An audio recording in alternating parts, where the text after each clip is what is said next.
ఆ రోజు కరోనాలో దాదాపు 6 లక్షల మెట్రిక్ టన్నుల బియ్యాన్ని జగన్మోహన్ రెడ్డి అండుకో దారి మళ్లించి దానికి ఈ స్మగ్లింగ్ చేయడానికి ముఖ్యంగా ఆఫ్రికా లాంటి దేశాలకి పంపించడం కోసం కృష్ణపట్నం రేవు కానివ్వండి, లేదా ఇంకొకటి కానివ్వండి, ఇలా ఇవన్నీ కూడా జగన్మోహన్ రెడ్డి ఆక్రమించి ఇలాంటి పేరు నాణ్యుల్ని ఒక 10 మందిని ఏజెంట్లుగా పెట్టుకొని ఈ చిన్న దొంగలకి పెద్ద దొంగల ముఠాలాగా జగన్మోహన్ రెడ్డి ఫారెన్ ఎక్స్పోర్ట్ చేశాడు ఈ బియ్యాన్ని.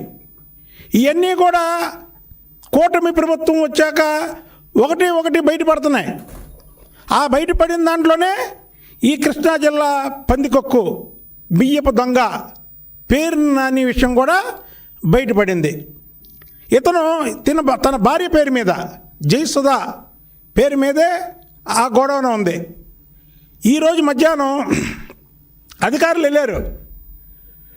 నువ్వే తప్పు చేయకపోతే ఎందుకు పారిపోయావు?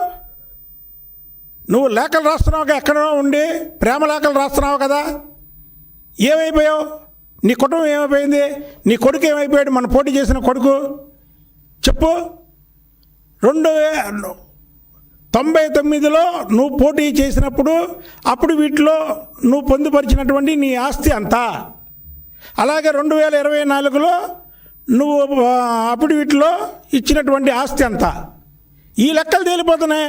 నువ్వు పెద్ద అవినీతిపరుడివి, పెద్ద బియ్యపు దొంగవి. ఆ బియ్యం కూడా ఏమన్నా పేద ప్రజల బియ్యం. ఇక నీకు సిగ్గు ఎగ్గు లేదా? మానవత్వం లేదా?